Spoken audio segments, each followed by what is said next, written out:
बिस्मिल्लाहिर्रहमानिर्रहीम। अस्सलाम वालेकुम। My name is Mahjabeen and I am psychologist. जैसा कि हम इससे पिछली वीडियो में पढ़ चुके हैं डिस्थाइमिया को, डिस्थाइमिया की कॉजेज़ को, सिम्टम्स, उसका ट्रीटमेंट को ब्रीफली डिस्कस कर चुके हैं। इसी तरह आज नेक्स्ट वीडियो में हम इसको पढ़ रहे हैं कि इसका डीएसएम के मुताबिक क्या क्राइटेरिया है, डीएसएम हमें क्या क्राइटेरिया प्रोवाइड करता है जिसकी बेस पर हम डायग्नोस कर सकते हैं डिस्थाइमिया को। परसिस्टेंट डिप्रेसिव डिसऑर्डर डिस्थाइमिया, जिससे कि हम पहले भी इसको डिस्कस कर चुके हैं, जिसका लिंक आपको डिस्क्रिप्शन में मिल जाएगा। अब डिस्थाइमिया का क्या मतलब था कि लगातार डिप्रेशन रहना, लगातार डिप्रेसिव सिम्टम्स आना, मेजर डिप्रेसिव सिम्टम्स आना, और मोस्टली इंडिविजुअल को खुद नहीं पता होता कि उसे डिप्रेसिव सिम्टम्स आ रहे हैं, और लेकिन उसको मूड को ज़्यादा वो उतना सीवियर लेवल का नहीं होता कि वो उसको नोट करे या दूसरे लोग नोट करें, क्योंकि इसके अंदर जो क्लाइंट है वो जो उसकी रोज़मर्रा की रूटीन होती है वो काम कर रहा होता है, लेकिन उसको ये सब कुछ फ़ील इतनी जल्दी नहीं होता। अब क्राइटेरिया ए में वो हमें ये कह रहे हैं कि वो हमें ड्यूरेशन बता रहे हैं कि एटलीस्ट 2 साल, अगर किसी को हम डायग्नोस करेंगे डिस्थाइमिया तो उसको 2 साल, पिछले 2 साल से वो होना चाहिए, वो सिम्टम्स आ रहे हों, जैसे कि कॉन्टीन्यूसली उसके साथ ऐसा हो रहा हो कि उसे ये सब कुछ सिम्टम्स आ रहे हैं, तो फिर हम उसको डायग्नोस नेक्स्ट नोट में वो हमें ये कह रहे हैं कि एडोलसेंस और जो चाइल्ड हैं उनका जो इरिटेबल मूड है उसका ड्यूरेशन होना चाहिए 1 साल, ठीक है। यानी कि ड्यूरेशन से ज़्यादा हो सकता है, लेकिन ये जो ड्यूरेशन है उससे कम हम होगा तो हम डायग्नोज नहीं करेंगे। नेक्स्ट बी में वो हमें ये कह रहे हैं कि जो नीचे उन्होंने सिम्टम हमें प्रोवाइड किए हैं उनमें से 2 या इससे ज़्यादा सिम्टम्स होंगे तो फिर हम डायग्नोज करेंगे। अब नंबर 1 पे क्या है कि या तो वो कहेगा कि मुझे बहुत ज़्यादा भूख लगती है, या वो कहेगा मुझे बिल्कुल भूख नहीं लगती। अब डिप्रेशन में मोस्टली क्या होता है कि वो जो क्लाइंट है वो या तो बहुत ज़्यादा खाता है या वो बिल्कुल नहीं खाता, ठीक है।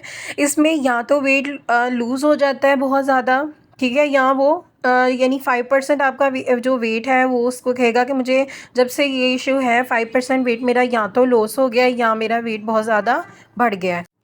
और इंसोमिया यानी कि या तो वो कहेगा कि मुझे बहुत ज़्यादा नींद आती है, मुझसे बिल्कुल काम नहीं होता, मेरा दिल करता है मैं हर वक्त सोया रहूँ, या फिर उसको ये होगा कि नींद बिल्कुल भी नहीं आएगी, ठीक है। या उसके वो जागता रहेगा, वो कहेगा मैं लेटता हूँ, मैं ये काम करता हूँ, मैं वो करता हूँ, लेकिन मुझे फिर भी नींद नहीं आती, मैं बिल्कुल जो भी माहौल क्रिएट करता हूँ नींद का, लेकिन फिर भी मुझे नींद नहीं आती।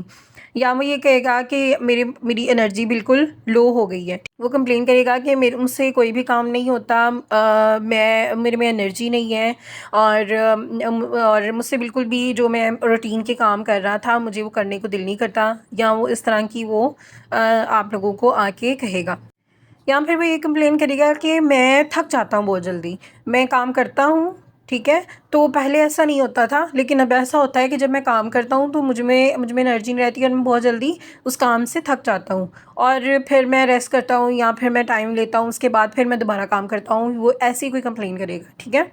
और या उसकी जो सेल्फ़ इस्टीम है वो इंतहाई लो हो जाती है, यानी कि उसको कोई भी अपने आप से कोई खुशी नहीं मिल रही होती, अपने आप से कोई उसको उम्मीद नहीं रहती, ठीक है। उसका जो सेल्फ़ इस्टीम लेवल है बहुत ज़्यादा लो हो जाता है। फिर वो क्या करते हैं कि स्वेयर लेवल पे वो उनको सुसाइडल थॉट्स आने लग जाते हैं। उनको ये लगता है कि हमारी जो प्रेजेंट है, प्रेजेंस इस दुनिया पे है, जहाँ पर हम रह रहे हैं, वो जिस भी फैमिली में रह रहे हैं या किसी के साथ रह रहे हैं, तो किसी को कोई फ़र्क नहीं पड़ता अगर मैं रहूँगा भी या नहीं रहूँगा, तो फिर उनके पास बात करने का कोई नहीं होता।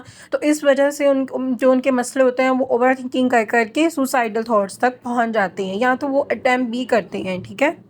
तो उसकी पुअर कंसंट्रेशन होती है किसी भी काम पे, ठीक है। वो उसको बिल्कुल भी देख नहीं पा रहा है, कि उसको समझ ही नहीं आ रही है उसकी जो डिसीजन लेने की जो एबिलिटी है। जैसे एक नॉर्मल इंसान किसी भी काम के लिए डिसीजन लेता है अपनी ज़िंदगी को नॉर्मल बनाने के लिए या जैसे भी, तो वो उसकी जो उसके अंदर वो भी पावर जो होती है वो ख़त्म हो जाती है, ठीक है। उसको समझ ही नहीं आ रहा होता कि वो अपनी ज़िंदगी में क्या फ़ैसला करेगा, या उसकी ज़िंदगी में वो पॉजिटिव कोई भी काम सोच ही नहीं सकता, ठीक है।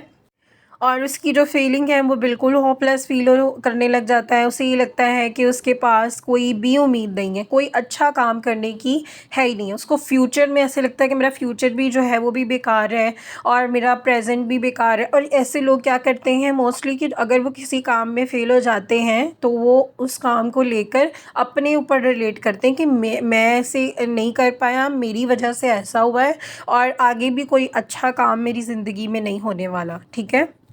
अब नेक्स्ट जो है उन्होंने इस क्राइटेरिया सी में वो हमें ये कह रहे हैं कि जो 2 साल का पीरियड है, यानी 2 साल के दौरान जब उसे एक टाइम में सिम्पटम्स आ रहे हैं, फिर वो ठीक हो गया, फिर सिम्पटम्स आ रहे हैं, फिर नॉर्मल हो गया।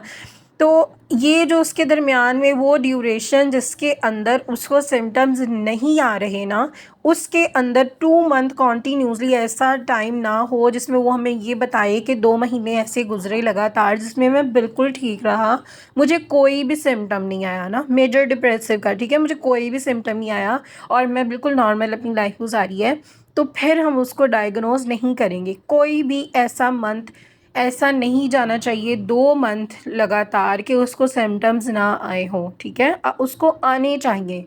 अगर आते रहे हैं इन इन द पास्ट तो फिर हम उसको डायग्नोज़ करेंगे।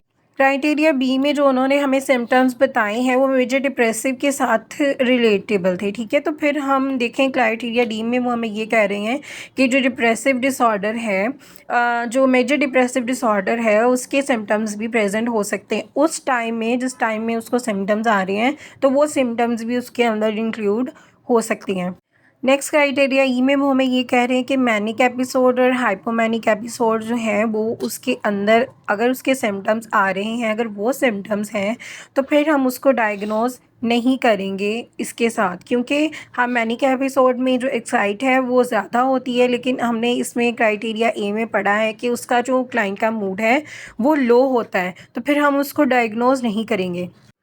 नेक्स्ट क्राइटेरिया पे वो ये कह रहे हैं कि शिज़ोफ्रेनिया या शिज़ोअफेक्टिव के जो सिम्पटम्स हैं, या उसको ये देखना है कि उसको डिलीरियम डिसऑर्डर है या नहीं है, तो इन सब चीज़ों से हम स्पेसिफाइड करके फिर हम उसको डायग्नोज़ करेंगे। अगर उसको ये सब डिसऑर्डर्स हैं या इसके अंदर से उसको सिम्पटम्स हैं, तो फिर हम उसको डायग्नोज़ नहीं करेंगे। क्राइटेरिया जी में वो हमें ये कह रहे हैं कि हम देखेंगे, ये चेक करेंगे कि कुछ वो जो सिम्पटम्स हैं वो किसी और सब्सटेंस की वजह से तो नहीं है। ये ना हो कि कोई ड्रग वगैरह यूज़ करता हो या कोई ऐसी मेडिसिन यूज़ करता हो जिसकी वजह से उसको ये सिम्पटम्स आ रहे हैं, तो हम उसकी उस हिस्ट्री को भी लेंगे, उसको भी देखेंगे कि उसकी वजह से तो नहीं है, फिर हम उसको उसके साथ अलग रख के फिर डायग्नोज़ करेंगे।